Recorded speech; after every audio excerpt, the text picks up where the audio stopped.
It all started a couple years ago. I was going through a really, really hard time and seriously contemplating suicide on multiple occasions.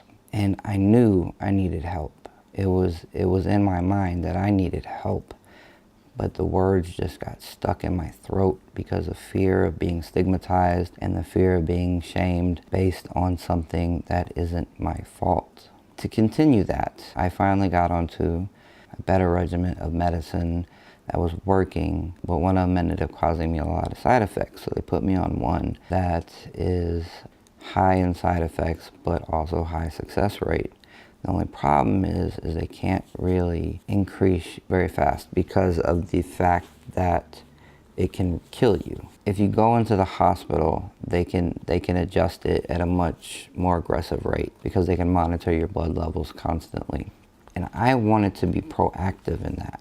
And I did set out to be proactive in it. I felt like I was getting manic, and I turned to my doctor and I said, I need to go to the hospital so we can get me at a therapeutic level of this medicine. I had to lie my way to get into the hospital to get help because I was being proactive.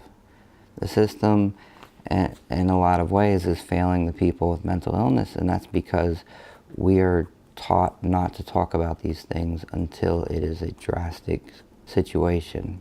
And oftentimes people don't talk about them at all, and suicide results, or incarceration, or mass shootings, or all of these things that keep giving such a negative face to mental illness. But if you ever really explore what mental illness is in the mental health community, you see these amazing accomplishments that people are making once they're getting the right help.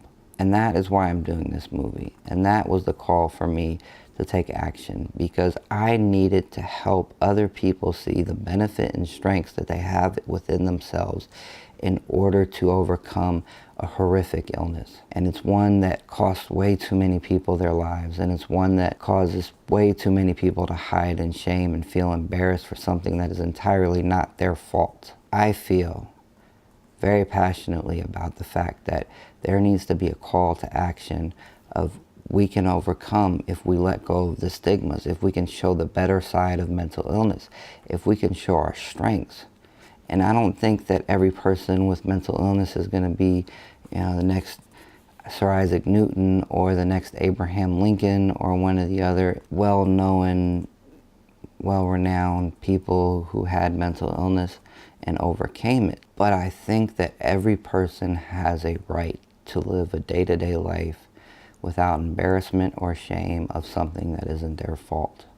And I'm going to do everything that I can in order to make a movie that represents what it really is like to overcome mental illness and face it head on and show the world your best face. Because we are too often represented by the negatives, showing a doctor or a lawyer who's managed mental illness isn't really good news, but showing the guy with mental illness, that shoots up a school or some other horrific thing makes great news.